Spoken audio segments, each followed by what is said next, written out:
Chapter 28. Zion's mom dropped him off at Stagecoach Pass early Saturday morning, and then Mom took us to pick Connor up at his apartment. He was already outside his door when I walked up the concrete path. "Hi," I said, meeting him in front of the apartment as he turned to lock the door. He struggled with the old lock. "Hey." He followed me out to the car and peeked his head in the front window. "Hi, Mrs. Green," he said before getting into the back seat with Zion. "Hi, Connor," Mom said, and pulled away from the curb. "Are you excited for a little adventure?" "I know I am. Anything to get away from Stagecoach Pass right now and all the craziness of this festival planning. I seriously need a break from that place." Connor gave me a hesitant glance. "Avon and Zion won't tell me where we're going." "Well then," Mom said, "I don't want to ruin the surprise." Connor seemed relaxed as we drove through Scottsdale. We spent most of the drive talking about Arizona and how we liked it here. I'd never seen a saguaro cactus until I moved here, I told them, thinking of the great saguaro at the top of the hill. Well, one that wasn't me anyway. They got us talking about down and dirty in Kansas City and the total lameness of Desert Moon over the desert again. It took us a long time to get to the movie theater. As we pulled up in front of it, Connor no longer looked relaxed. I knew he was angry. "Avon, I told you I don't ever want to go to the movies," he said, his eyes blinking rapidly, shoulders shrugging. "Connor, just wait," I said. "I'm not going in." He nearly shouted at me. Zion slumped down in his seat and stared at his lap. "Calm down, Connor," Mom said gently. "We have a special surprise for you. You don't have to worry about upsetting any other movie watchers." Connor huffed. "Of course I do. I can't go to the movies." "Yes, you can," Mom said. "Don't you trust us?" Connor glowed at me, his ticking increasing by the moment. "Yes, but nothing," Mom said. "Let's go in. We're seeing that new sci-fi movie you guys want to see so badly." Connor threw his head back against the seat rest and ticked and huffed and some more while Mom parked the car. We got out and walked up to the ticket booth where Mom quietly spoke with a cashier for a minute before buying 4 tickets to the movie. Connor barked a lot as we walked through the lobby. It was early, though, so only a few bystanders were around to gawk at him.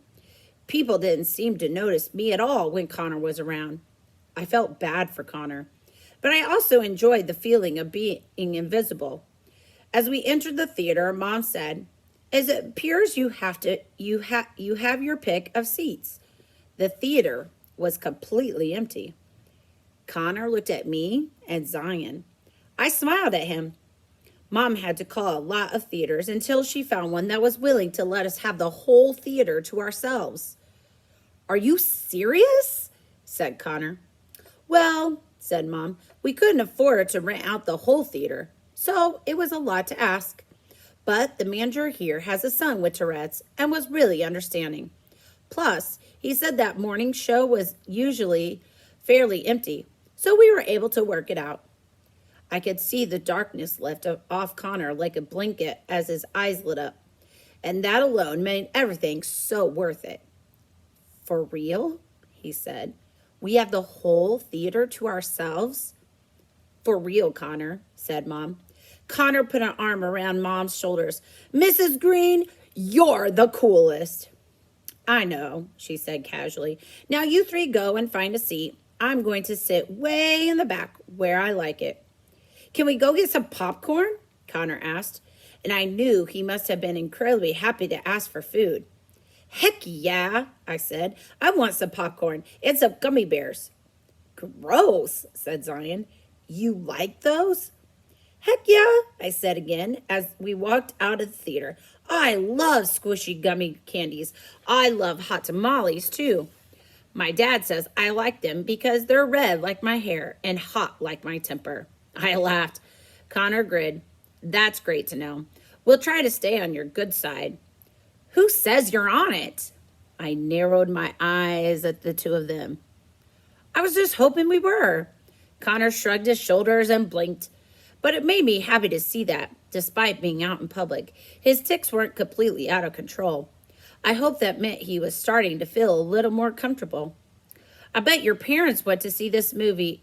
I bet your parents went to see this movie, Zion, I said. Are you kidding? They went to the midnight showing on opening night. They waited in line for like 4 hours, too. He rolled his eyes. And they wore costumes. Because it was so early, we didn't have to wait in line to get our snacks. Mom had given me some money that morning, and I told Zion to reach his hand inside my purse and get it out. I also let the boys handle the transaction. It was kind of nice not having Mom there, making me do everything. Zion paid for our popcorn, sodas, and gummy bears. $20 poorer, we headed back to the theater. Connor's and Zion's arms stuffed full of treats. Mine, not so much. I stopped at the bathroom on the way back so I could wash my feet, since I knew I'd be dipping them in the popcorn. As we sat waiting for the movie to start, the three of us surreptitiously glanced back at Mom sitting in the very back row. Do you think she might be hiding something from you? Connor said in a hushed voice. And why did she cover herself in napkins? I giggled.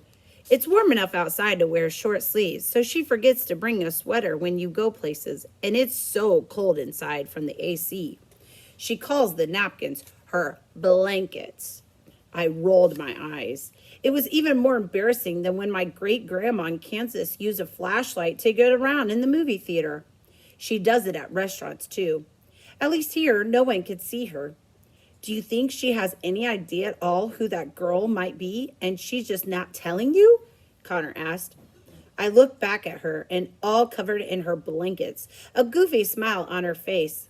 No, I don't. She seemed totally surprised. My parents would tell me if they had any idea what was going on. She said it's probably just a coincidence. I told them about doppelgangers. I still don't buy it, Connor said. What are the odds that you would end up here at this park and find your doppelganger? Well, I said, I found this article online about these two guys who ended up sitting next to each other on a plane. They looked identical. And then there's that one movie star who everyone thinks is a vampire because there's a picture of a man who looks just like him from World War I. We lost interest in Mom and plopped back down in our seats. I know what happened, Connor suddenly declared, making Zion jump in his seat. There's a portal up on the hill. You go through the portal while you're wearing that necklace you found and go back in time to 1973. While you're there, you have your picture taken. Connor looked extremely proud of himself as he barked and said, That's it.